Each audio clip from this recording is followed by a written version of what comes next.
આપણે 2 બાફેલા શક્કરિયા લઈ લીધા છે। હવે એને આવી રીતે સરસ મજાનો માવો બનાવી લઈશું।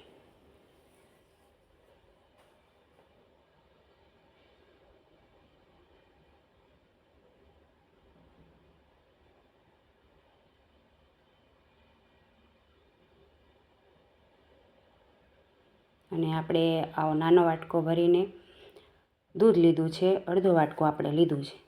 ત્યારબાદ આપણે બાઉલ લઈ અને એમાં 1 ચમચી જેવું ઘી નાખી દઈશું। જો તમારે વધારે ઘી નાખવું હોય તો પણ ચાલે, નાખી શકો છો તમે વધારે ઘી। ઘી થોડું એવું ગરમ થાય એટલે આપણે આ શક્કરિયાનો માવો નાખી દઈશું।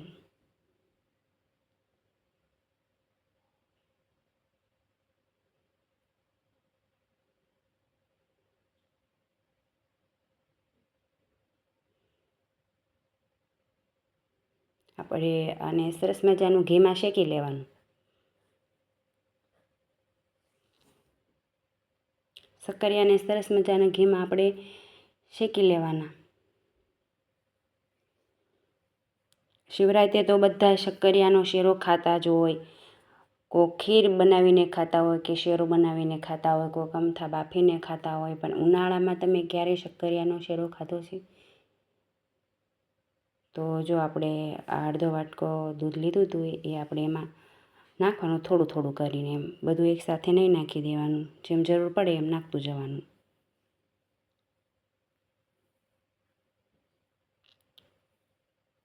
આપણે 1.5 ચમચી જેવી ખાંડ નાખશું। જો તમને વધારે મીઠું પસંદ હોય તો તમે વધારે પણ નાખી શકો। શક્કરિયા વધારે મીઠા જ હોય એટલે આપણે 1.5 ચમચી ખાંડ લીધી છે।